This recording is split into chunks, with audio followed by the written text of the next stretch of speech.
contemporary philosophy, which is pretty much worldwide and sort of the nature of academic disciplines, there's a division that's quite current, that between what's called character ethics versus criterion ethics. And characteristic ethics is not very well represented in Western traditions, with the exception of Aristotle. Of course, you say, well, that's a very big exception, and indeed it is. But Aristotle's focusing on character is not really picked up so much by, in particular, the modern and early modern philosophers, who are concerned instead with criterion. And I think let's start with criterion.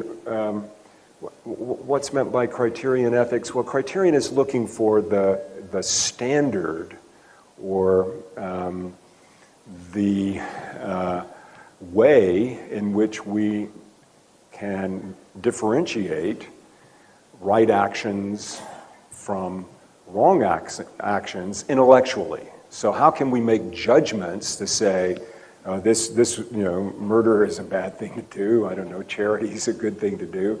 How do we make those determinations intellectually?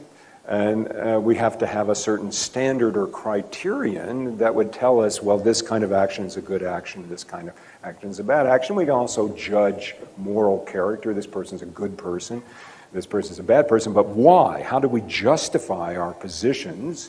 Well, we justify it with respect to some theory that provides a way of distinguishing, or what we might want to call a criterion. And so,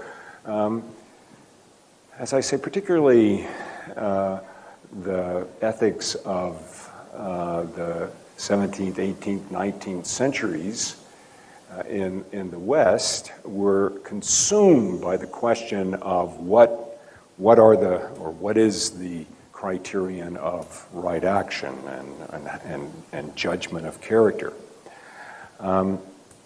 In contrast with this interest, the philosophies of India, including Buddhism and Jainism, the so-called Gnostika philosophies opposed to the Astika philosophies that accept Vedic culture, we have a focus on character. And you say, well, that's not really ethical theorizing to sort of list character traits such as charity, readiness to assist, service, truthfulness, and so on. Why should these characteristics be those that we deem are morally respectable, and other characteristics like thievery and murderousness that be judged in a negative way? Well, that's to shift again back to the criterion side. And what the people who think that there's a kind of primacy to focusing on character, what they say in response to that is that it's the person of good character who is able best to judge what is right and what is wrong. Just to have an intellectual theory, to be able to discern intellectually what is right or wrong, it can be quite misleading. We're going to come up with, as all the ethical theories do, various dilemmas, various puzzles, because ethical decision-making is, after all, quite complicated. And these people who put forth theories of the criterion of right action do so in an abstract way, supposing that their utilitarianism or their categorical imperative or whatever applies to every imaginable human situation of ethical decision-making, which and clearly it doesn't. Whereas, so to have a focus on character has actually trumps these people, a concern with trying to get ethical knowledge by discerning the right standards of judgment of action, has the advantage that, well, when a person, it's like, it takes a really, in this maybe this is not the best analogy, but I'll try it anyway, that it takes a good musician to be able to judge the best music. Not just any layperson can be the judge. You have to, be immersed in the particular area. You have to yourself have good character in order to be able to appreciate all the factors that go into determining what's the right thing to do in some particular situation. So that's sort of the general layout of the contemporary debate. But and that idea comes up in many contexts, that it is the person of good character in the classical Indian text that is the best judge of the way to proceed, as we find, for example, Krishna giving advice to Arjuna in the Bhagavad Gītā. Now, the Nyaya philosophers, I think, take this sort of view about character, they just take it for granted, and they have pretty much the same view as everybody else has. Now, the tie, though, that they make, as with lots of other philosophies, in particular the Buddhists, the Yoga-sūtra does this, is to a kind of prudential payoff, if I can put it so crudely, in making progress towards enlightenment, nirvana or mukti. So that it's thought that by having good character, maybe you're in the situation where, I don't know, you're in the grocery store, no one can possibly catch you stealing from the bins, and so you know that you'll get away with it. But if you somehow can resist, that's good. That shows that you have a certain moral character that may not be rewarded by having the merchandise at your hand that you could have had you been a thief. But you build up good karma that, well, even if it doesn't, it's thought that good karma actually can, in some systems, of having good character can just paves the way. It is a kind of pathway to the summum bonum. But even if you don't make it to a summum bonum, the idea is the dispositions of non-thievery, that you build up in this lifetime. No, not every disposition, not all your memories will you be able to retrieve in your next lifetime, but some of your deep moral dispositions, for example, to good behavior, to charity, to readiness to assist, service, truthfulness, and so on, they stay with you and manifest in your personality in the next lifetime. So there is a kind of personal payoff, and so usually these lists of virtues that make, in some, a good character are treated in the context of soteriology as a path to the summum bonum.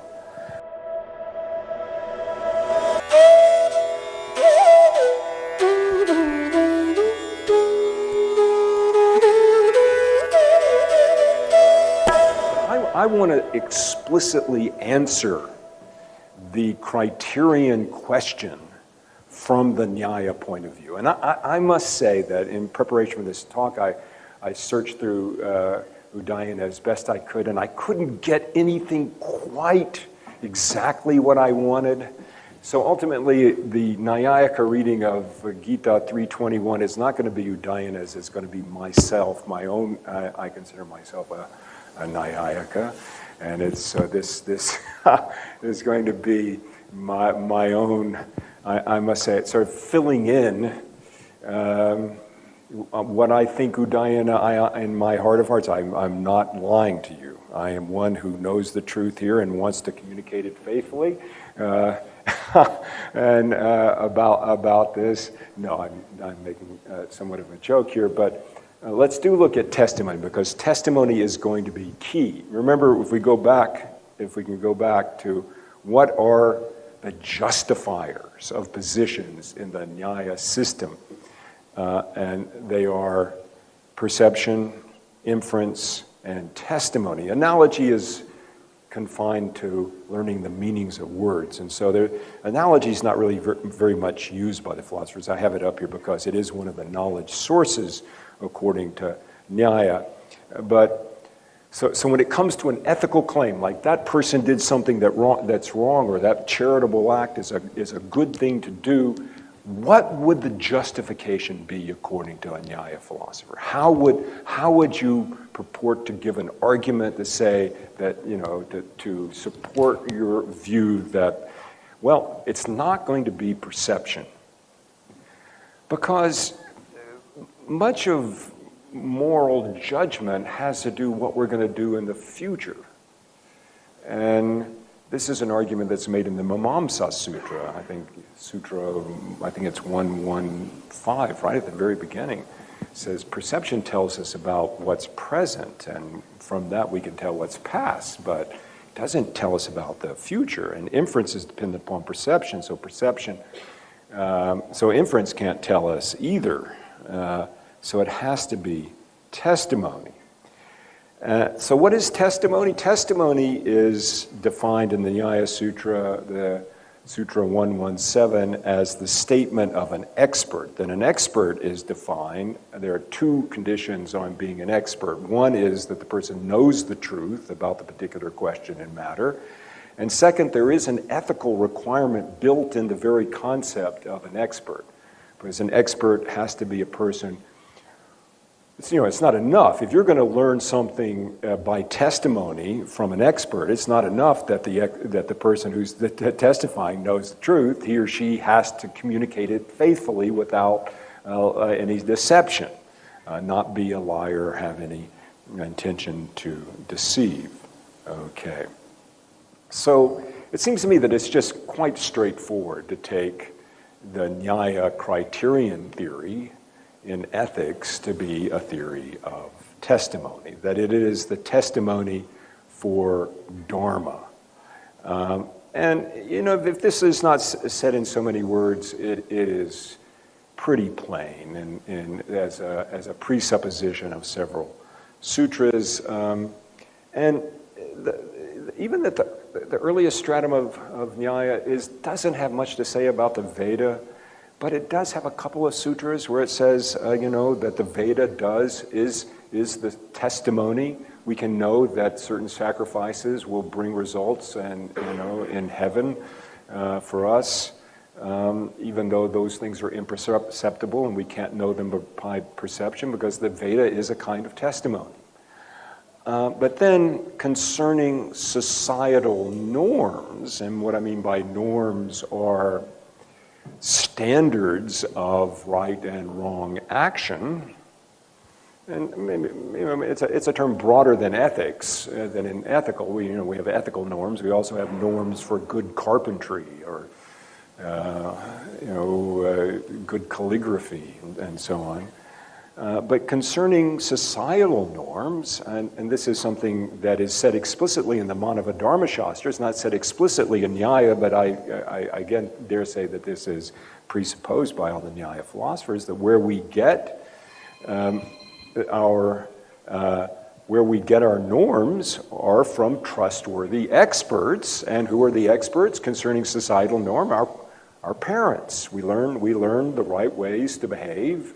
Everything from table manners to how to greet people, the right way to greet people, the right way to write the alphabet, the various occupations that we learn and engage in everyday life, and ethical actions, just another one of these, right? To be kind, to be charitable, and so on. These are norms that we pick up from the people of authority in our society, namely our parents and some others.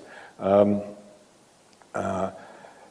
Mimamsa Sutra 115 says, in effect, that Dharma is known by testimony. It says also dharma is something that's characterized by injunction. So we can, I mean, the Mamsa school is mainly concerned with the Veda and in Vedic injunctions. But when parents are conveying norms to children, Johnny, Chaitra, don't do that, or yes, that's a good thing to do, and so they do that. So I think injunctions, even as just a grammatical form, maybe that the Mimamsas have an enormous amount to say about injunctions. That it's also a very important theme in the ethical philosophy of Immanuel Kant, who may be the most important ethical philosophers in the whole long history of Western philosophy. In any case, that's that kind of side point. It seems to me that the right way to frame, to sort of step back and frame what we've learned so far, is that we have a kind of conventionalism. That what are the standards? What are the criteria for right action? Well, they're the conventions that are established in one society. Now, this may not be going, quite far enough. But conventionalism is a well-known view in contemporary ethical debates. And it's supported mainly what sometimes is called a meta-ethical argument about the meaning of. Meta-ethics has to do with the meaning of ethical terms. It's sort of a step above the whole argument about the criteria of right action to say, well, how do we even understand the various terms that we use in ethical discourse, such as right, good, ought to, should do, etc. How do we understand what meaning? And so the conventionalist says, well, those meanings are determined just like other meanings in the society by convention. There are various linguistic conventions that are in place that connect with patterns of action, what are in Sanskrit called vyavahara. So the way people normally get along in the world, so that we know that, I don't know, if you say hello to someone, the other person is being quite impolite and rude. It's a kind of an unethical action, not to greet you back. There's just one after another of sort of little norms or conventions governing right behavior in everyday life. And so we might sum them up as the conventions, or another word that's commonly used for this is the mores, M-O-R-E-S, the mores of a society. And this is said that in a slightly different context, this is thought to be key to learning language in general, is to pick up the conventions. The speech is a kind of action.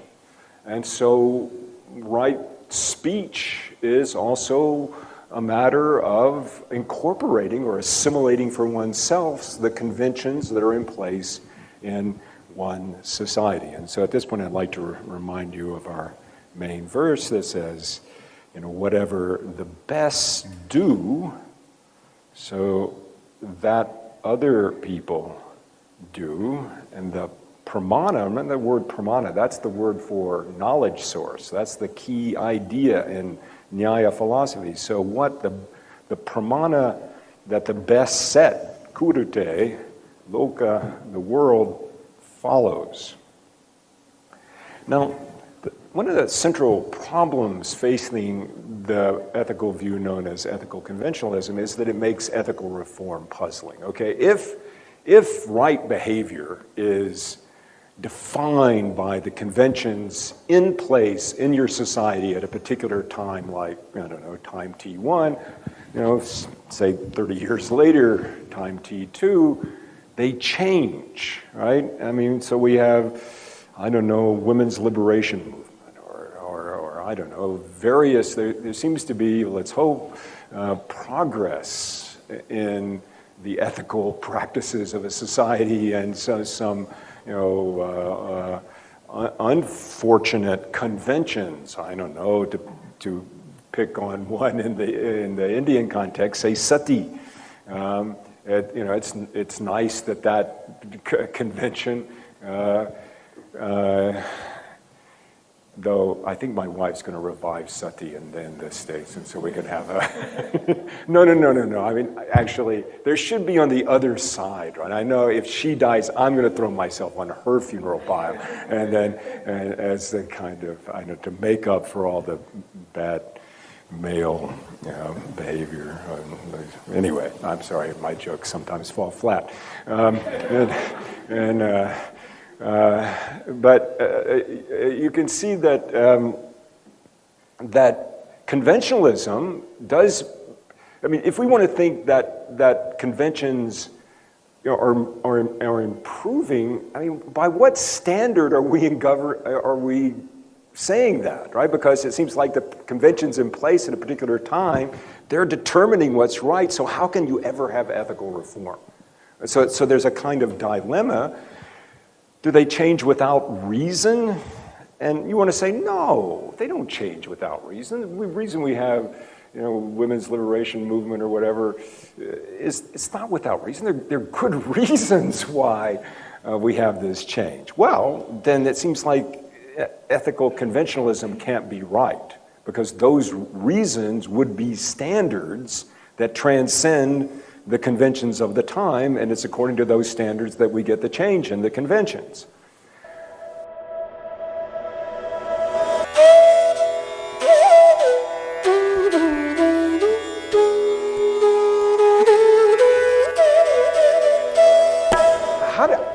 Maybe the best way to appreciate what's trying to be proved here, depend on an independent being, it's the idea that there has to be a standard setter.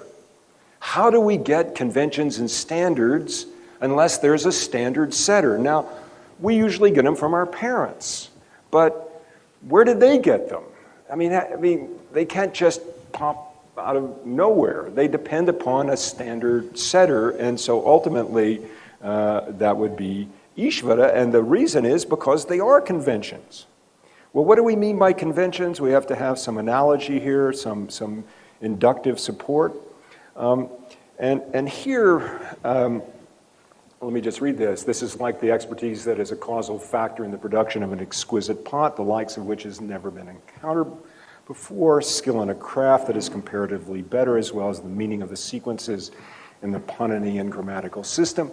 And what's going on is, I think, to sort of step back from the literal words and think about how he's arguing. What he's saying is, there seems to be an easy counterexample to this argument, that because sometimes with the exquisite pot, the likes of which has not been encountered previously, sometimes human beings break the mold and set standards themselves. There's an invention. There's something new. Right? We have moral reform, or we have, I don't know, discoveries by great geniuses. And what Udayana is what he goes on to say, how he ends this whole passage. He says, "Hail to weavers, hail to potters." And so the idea here is, in that moment, this is not a counterexample, in that moment when there is setting of new standards, I eliminated one of them.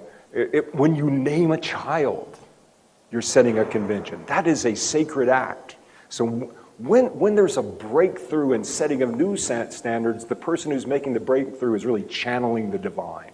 That is the divine in action now, right? So when the human is a genius, I mean, maybe this person may not be, this goes back sort of like the Vibhuti theory of the Bhagavad Gītā, chapter 10, may not be perfect in every aspect of her or his life, but in that standard setting, in that breaking the mold, that person is divine. So this way, Ishvara then is operative even in those cases where, what the Yoga-sūtra says,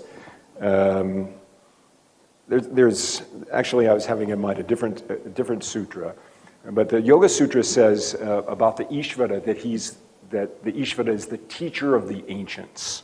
So I think this is also the idea that Udayana is picking up on, that's the first teacher. But also, as he's saying, it's the present teacher. So there is this idea of creativity, of divine creativity that's immanent in the world, in us. And this is thought in the Yoga-sūtra. This is said that yoga, most people, Yoga-sūtra has a very negative view of human psychology, that we're all like sheep.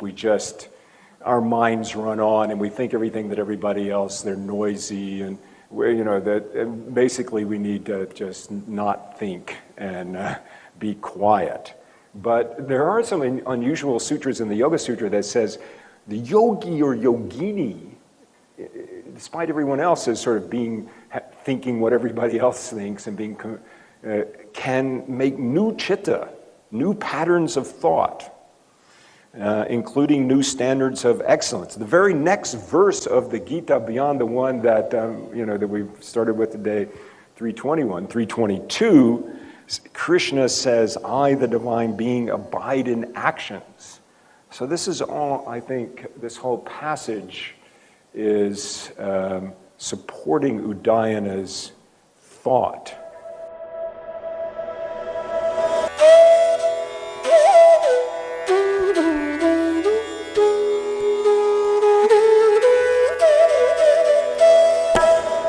It seems to me what's going on in the Bhagavad Gītā is that,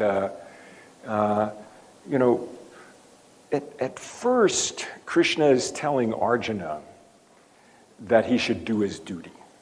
And stand up, his duty is, as a kshatriya, fighting a righteous war, is to go out and fight. Despite this yogic urge that Arjuna expresses right at the beginning, that if you know the context from the Upanishads, that ahimsa, non-injury, and regard for your fellow being is supposed to be the greatest of the yogic virtues. And so you think that Arjuna, knowing that the Gita is a little manual on yoga, you think that Arjuna is doing the right thing, at least that's my reading, when he refuses to fight. That's what Gandhi also thinks. He also thinks that the whole Kshatriya war is just a metaphor. I don't think that's right. But the point is that through, the basic teaching seems to be that you need to become a witness and not take your action quite so seriously. That you act in a spirit, you do what has to be done, and you do it in a spirit of offering or sacrifice. But there's also this sense that normally people are controlled by their nature, just as the Yoga-sūtra says, that we're just moved by the natural desires that we have as being human beings. Some of us have tamasic natures, some of us rajasic, some are fortunate to have sattvic natures, but we're also moved by the qualities of nature, and that's just the way the world is. And don't worry about it. Just you live according to your nature and so on. And the best thing to do is to get some distance from it, to appreciate that it is a play, and cultivate your inner awareness that the action itself is not so important. But and he also says in this 321 that the world, you should follow the standards that have already been set. And he implies that he is the one that set the standards, right? The standards that the Shreshtas, the best, have set, the world follows. You are the world, Arjuna. You follow those standards. Do your duty. Do your swadharma. You're acting in accordance with the patterns that have been set. But you also get the idea that here after he's been practicing all this yoga, and that he's becoming more and more, Arjuna's becoming more and more like Krishna, and so more and more of possibly an innovator. So I want to put out the idea that ultimately in character ethics, what's being relied on is a kind of intuition in the present moment. The person of good character doesn't need intellectual formula the way the Criterion theorist has, but is able, by appreciating all the factors that go into action, all the various people's feelings that are involved in a particular line of action, the consequences, the intentions of all the various people. And the problem with a kind of intuitive, or what's technically called an intuitionist theory of ethical judgment, where is that it seems like our moral guide is not very sure. We're so self-interested that we're very good for calculating our own interests, but we don't really have the kind of objectivity that makes very plausible the idea that we have a kind of ethical organ that perceives, like our sense organs, ethical truths in the moment. And that's what it seems as though the character ethicist is saying. But I want to say that the process of yoga and of developing good character in general, I think is supposed to be a kind of purifier that, over and over again, Krishna is telling Arjuna, to not to act for the fruit of his actions, to give up desire for the fruit, just do the action itself. And so, and other forms of yoga. And so through this process of yoga, it seems as though Arjuna is becoming, like Krishna, a kind of ideal ethical observer. An ideal ethical observer. And Krishna in many places says, I act for holding together the worlds, loka samgraha. I have the interest of everyone at heart, right? Not my own interest or your interest, but the holding together all the worlds. And Arjuna seems, as he progresses, learns the teaching of Krishna, he seems to be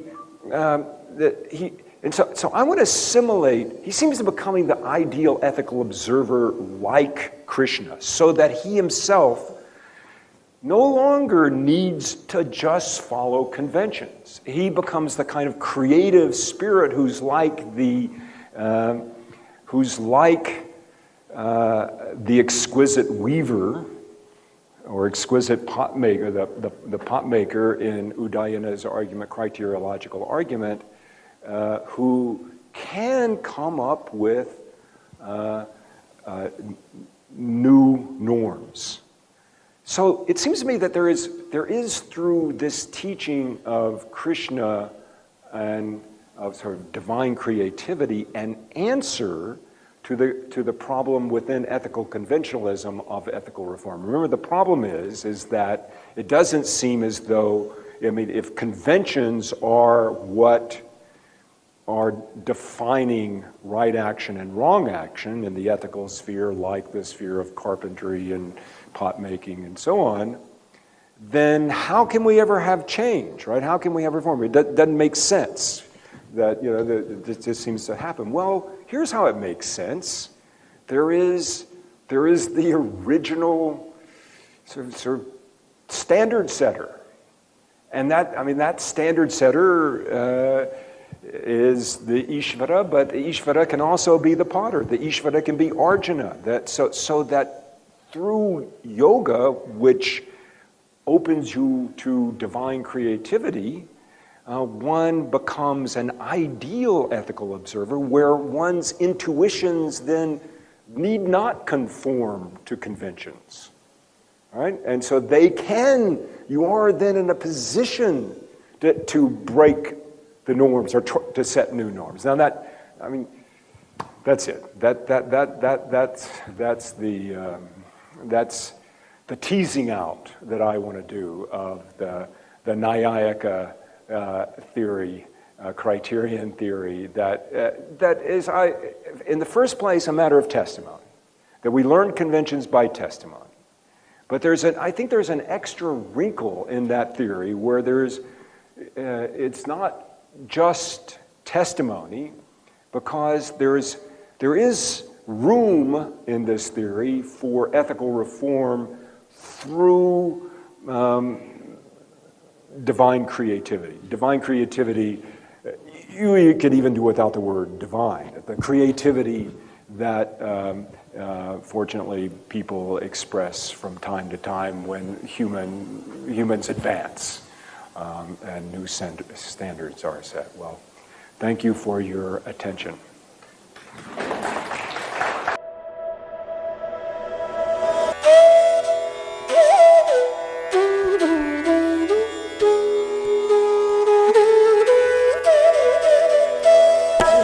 Motivations. I don't know. Some of the motivations in the Greek tradition for universals and forms seem to be the same. I don't really think there was much influence. Okay. I just think it's a linguistic, mainly I don't know. It's not just linguistic, because gosh, I'm looking out and I'm seeing a tree, and I know it's like that other tree. Right. Isn't there treehood? Right. There's a common characteristic there, right? So yeah. It's not just linguistic, it's also perceptual. Right. No, I agree. So why do we have to have Aristotle's minions coming to India telling us about universals? I don't think so. I think it's a sort of naturally arising philosophical topic. Look, I don't know. I'm not a great historian of I mean, a lot of people spend a lot of time worrying about India and Greece. Yeah, there's been quite a bit of work written on that. I don't know. I find that boring. You care more about the ideas than about where they came from necessarily. That's the. Well, I don't know. I guess I just sort of think, human beings. It's our commonality as human beings. We're going to arrive at a lot. Right. Common philosophic conceptions. Right. So now jumping onto your yoga book, which I thought it was actually really, really interesting and fascinating. You cover, to be honest, a whole gamut of different topics. They're all connected, but they're very deep and interesting. I mean, to be honest, the entire, like, what made you want to write this?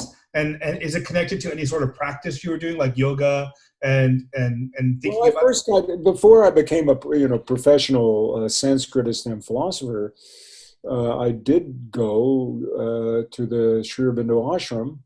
Yeah. And I even began learning a few asanas. I know, I mean, in the ashram, the asanas weren't a very big part of it. Yeah. More karma yoga than anything, but also a lot of meditation. I don't know. I never lost that. Did you get into the asana practice? Excuse me? Did you get into like the asana practice that we do in the West? I was really happy in the 90s to see the movement of asanas. I sort of thought, gosh, when I was a graduate student, I sort of thought that maybe there would be inroads into Western culture more from the top down, from these great philosophic systems. Right. Vedanta and the Upanishads and the Gītā and Nyaya and so on. But then when it's sort of from below, right? From the popular culture. And I thought that's great, because for one thing, there were all these yoga teachers who wanted me to tell them how to pronounce the Sanskrit. There were a lot of free asana lessons. And I stopped correcting yoga teachers, though, because it's really obnoxious. Right. When they would say namaste, that really bothered me. I made them say namaste instead of nama. I know they say, what do they say? Namaste. They say namaste, right? Yeah. Instead of no. Yeah. Right? Yeah. Namaste, right?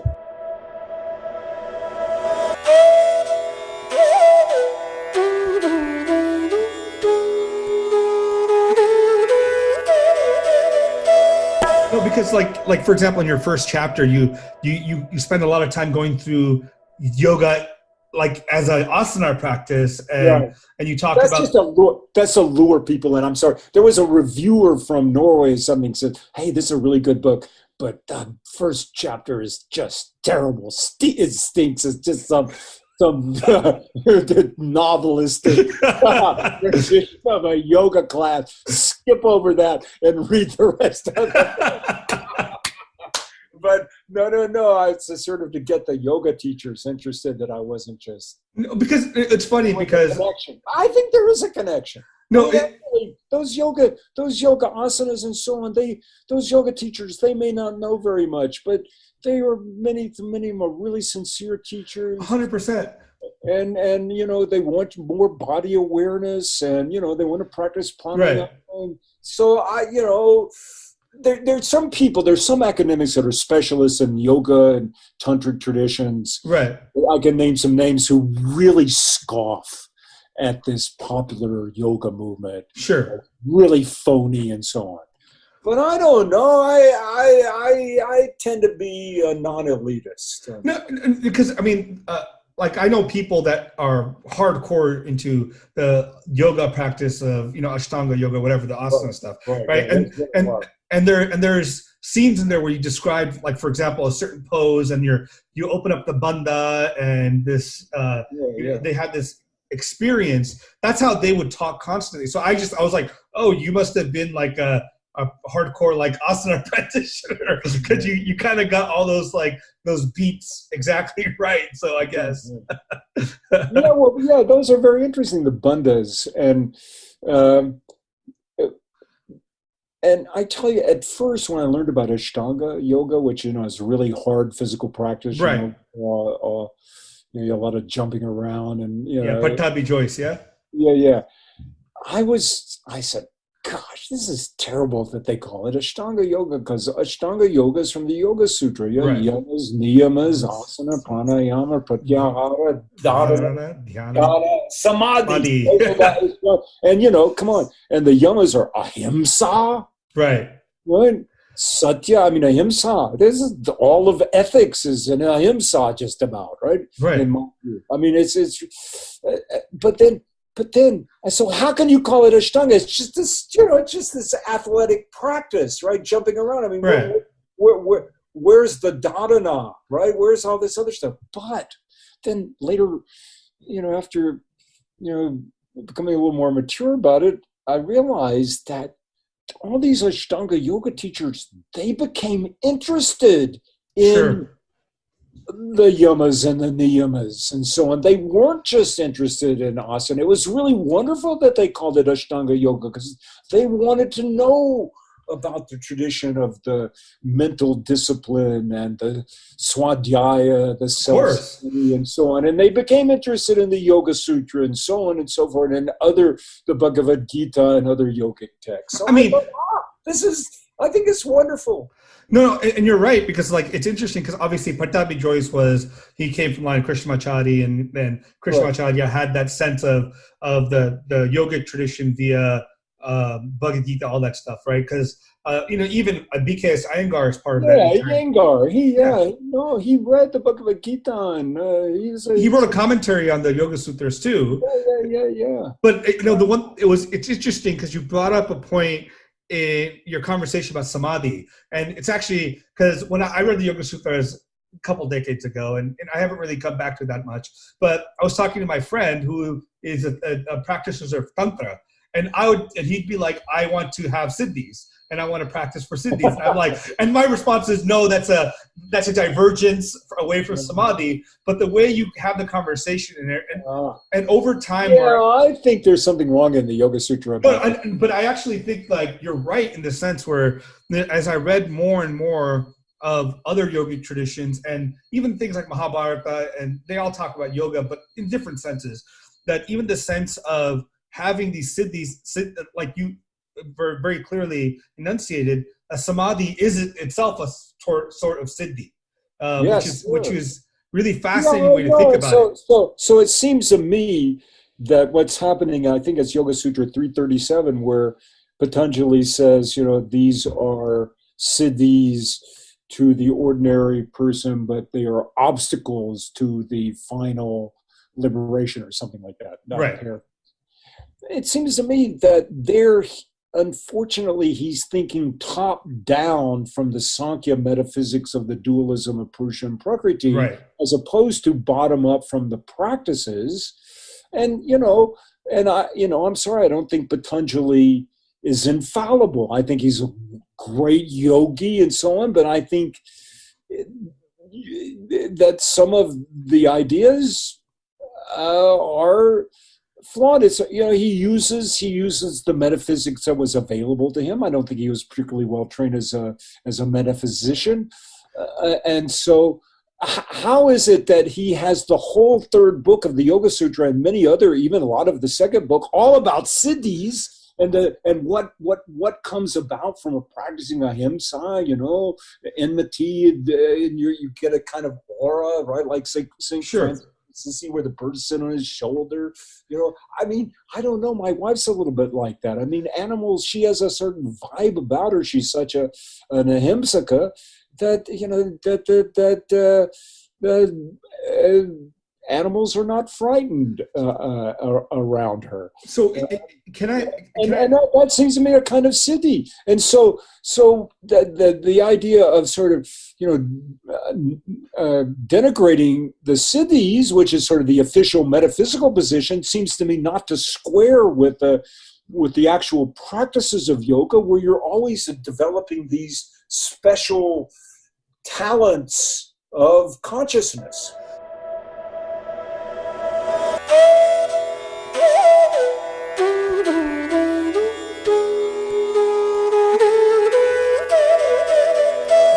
And even on your book, the one of the things I actually really truly enjoyed was your kind of elucidation and kind of development of the ideas of samskaras, the āsanas, vasanas, rebirth. It was really awesome to see it in that format because it came out very easily. People get really caught up in what these things mean and how they play out. And the way you described it actually in the book was very easy to understand. I thought was very illuminating for people that want to delve into, instead of the passing comment, karma this, do this, you get karma. It's a lot more intricate and thought out of a system than people give it credit for, or even try to think about it, right? Like one of the things that's I always, especially, and I'll put it in the modern context, when we talk about things like transgender and things of that nature, I find it, the more I think about it in terms of samskara, the more I feel connected to these people to say, just be who you are.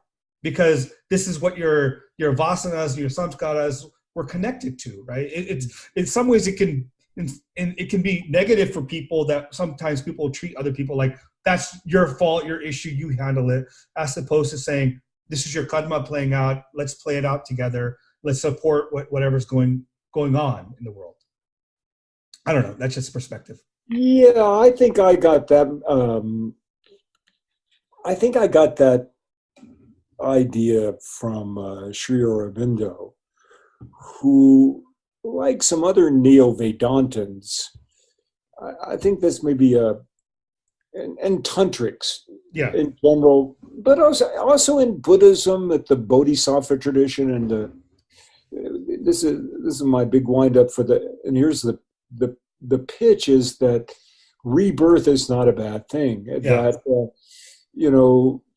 sort of the standard mainstream line in all the yoga influenced traditions is you want freedom from reincarnation.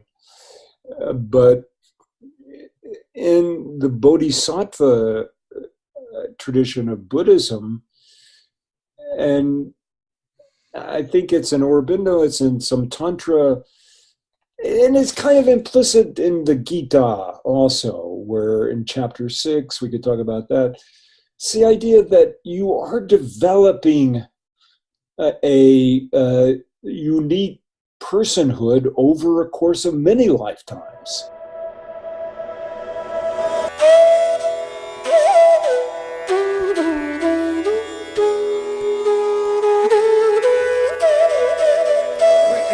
And so much of the Bhakti literature ends up being people saying, I don't even want moksha. I just want to be born again and again. Even Vivekananda says. Yeah. Even though he's in the Shankara tradition. Right. He says, I don't want mukti. I want to be reborn so I can worship the Lord in all the various forms. Right.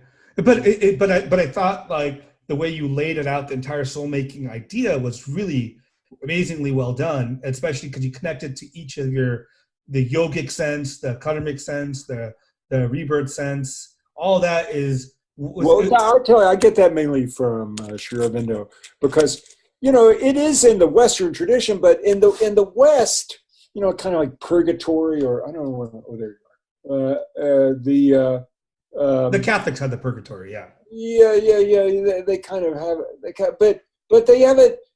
What's so much better about the Indian tradition is it's here, Earth, right? Humans. It's not in some other. It's not somewhere else, some heaven, that's disconnected. That's so right. the Earth is. I think this has ecological significance, right? No, absolutely. Because I think Christians can say, to hell with the Earth, right? I mean, we're going to go off somewhere else anyway. Right. It's just some, testing ground. Whereas in a philosophy of rebirth, you're interested in this world getting better because you're going to come back. Right. Right. You're going to come back. So right. This is where I saw it was even a little bit like Rawls's thought experiment about the foundations of justice, right? Which is society, right? Where hey, you want the laws set up where you don't know your place in society. The veil of ignorance. Yeah, the veil of ignorance. And that's like rebirth. You don't know where you're going to be reborn. Right. You're going to be reborn as a human to continue your scars and so on, most likely. Unless you're really an awful person like Hitler or something, then I think you're born as a feral pig or something that people hunt down. But yeah. So yeah, I really like that aspect of the theodicy. Yeah, and the thing that I got from your book, and to be honest, I think more and more writers nowadays are having this position, because before their position was the Vedantic philosophy, Hinduism, Buddhism are world denying. They all care about moksha, but the reality is like when you get into the heart of these texts and these stories and these traditions, they're world affirming. Buddhism too, very world affirming, right? The whole concept of the reason you want to get out has nothing to do with because the world is bad, is because your mental state in connection to the world is bad. Right, it's the freeing up. As good as it could be. Yeah, it couldn't exactly. It can be better. These things can be better once you have the right perspective. Right. I mean, this is why in Gita, Krishna's whole point is not to break the world. It's samadarshana. See all beings as one. Right. And loka sangraha, and you got to act and all that. And the Buddhist concept is very similar about karunya. Right. That's what comes back again and again. Right. With these perfect qualities that are just. Built for helping people. Right. And I think I'm really enjoying the movement now towards looking again at these traditions and texts as being, how do we world affirm? Because these texts are what they're really about. Who's really, I think, maybe central in this is Abhinavagupta. Oh. Because I tell you what is, maybe this is too much influenced by process philosophy of Whitehead, but the idea of the world Shri, all right, Shri, beauty, that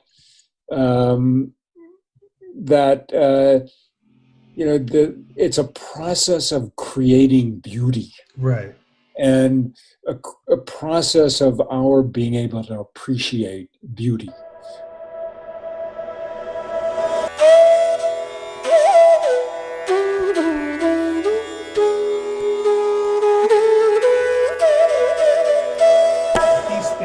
Universally true, they must exist in all cultures and all different thought processes. I know. I must say I really love some of the existentialist. I know the novels of Camus. Yeah.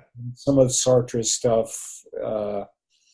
It's really, really great. Sort of it's, right. So I've taken up a lot of your... Yeah, and by the way, those existentialists, they do value consciousness. They're not, like what is absurd are atoms and science. Camus says, I look at my hand, it's supposed to be made of atoms. I can no way relate to my hand being made out of atoms. Right. It's just totally absurd to me. I have to make choices on the basis of, the way things appear. Appearances in the phenomenal world, appearances are reality. And so to hell with science. And so in a way that really, with the emphasis on experience and, the lived life, kind of coming together with the Indian traditions. Well, it came together with Schopenhauer, and then the existentialist phenomenalists kind of have a line from Schopenhauer to them, right? So Schopenhauer brought in the Vedantic Buddhist idea of mind and all that stuff, and but maybe not in the greatest ways. No. I'm not saying that,